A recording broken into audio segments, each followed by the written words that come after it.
Merci d'être connecté à Word in Action, un programme de Yahweh Worshipers Mission. Je suis la missionnaire Bénédicte.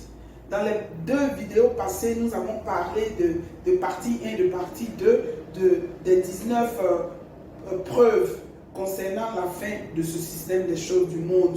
Parce que elle s'annonce à grands pas. Ce matin, dans la dernière partie, qui est partie 3, nous allons voir grand 4 qui s'intitule la finale.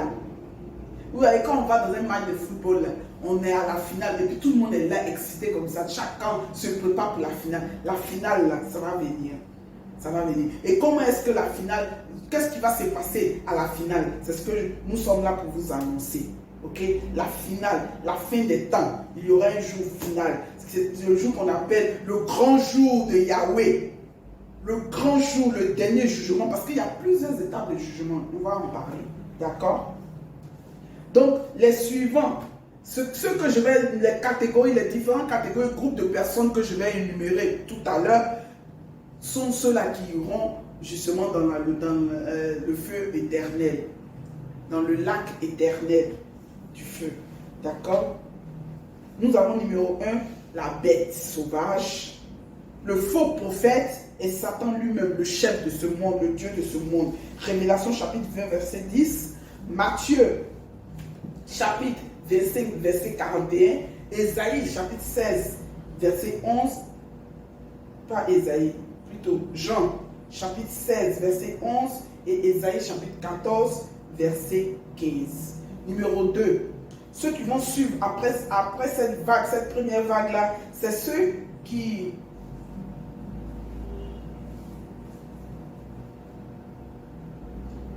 ont pris part à la seconde résurrection. Ceux qui ont pris part à la seconde résurrection, qui vont faire face à la seconde mort. Qu'est-ce que je vais dire? Je vais expliquer. Seconde mort, c'est-à-dire que nous mourrons naturellement, n'est-ce pas? Nous allons mourir. Et quand Isaïe va venir, justement, la première résurrection était celle que j'avais expliquée un peu auparavant, où ils allaient vivre, les chrétiens qui ont souffert pour Isaïe, qui ont été tués et crucifiés pour Isaïe, qui ont été molestés et tout, vont profiter de la première résurrection. Maintenant, ceux-là qui iront dans le feu éternel, on parle de deuxième résurrection. Deuxième résurrection et deuxième mort, parce qu'ils iront dans le feu éternel. Ils iront dans le feu éternel. Parce qu'ils sont morts naturellement. Et la deuxième destruction, c'est lorsqu'ils iront dans le feu éternel. D'accord? Et cela, vous les verrez dans Révélation chapitre 20, verset 12. Je vais expliquer, lorsque nous allons parler du jugement, je vais pleinement expliquer le concept de la résurrection. D'accord? Parce qu'il y a des gens qui vont vivre, quand Satan sera relâché, il y a des gens qui vont vivre et qui vont subir justement cet égarement-là de Satan, qui vont faire face encore aux souffrances, aux persécutions de Satan. Et s'ils ont résisté, ils auront accès à la deuxième résurrection. Et s'ils n'ont pas résisté, ils auront accès à la deuxième chose, comment dirais-je, destruction. D'accord?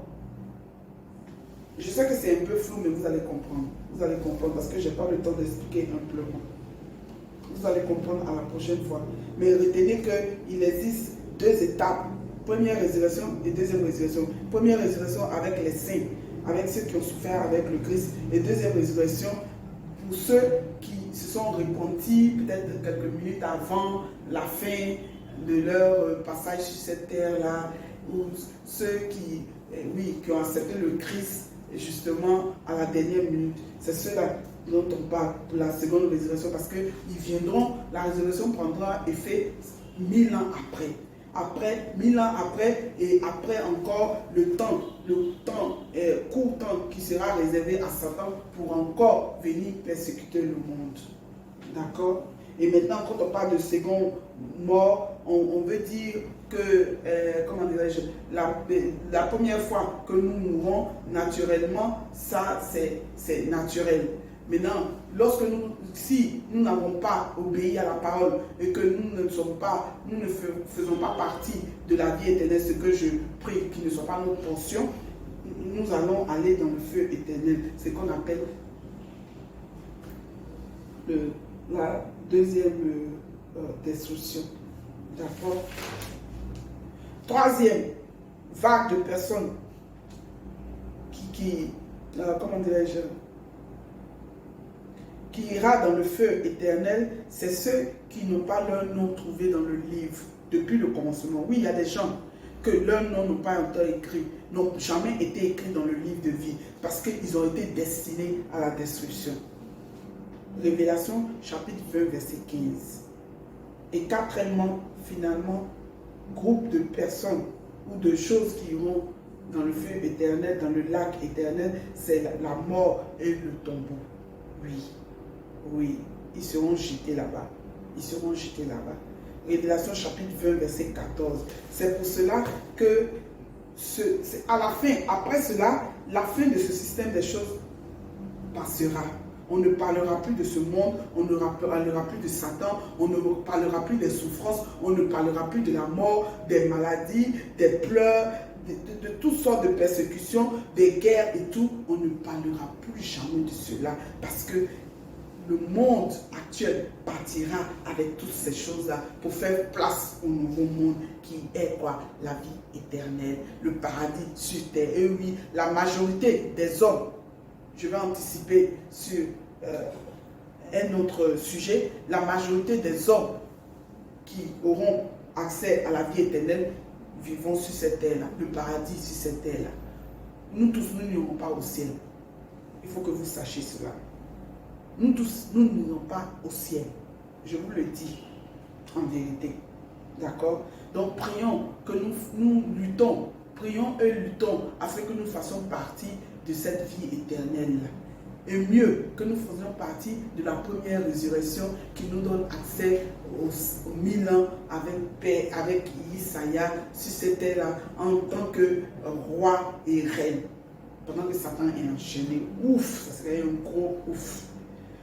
Ce serait un gros ouf. Mais avant que nous n'arrivions à cela, rappelez-vous, nous devons prêcher la parole. D'accord?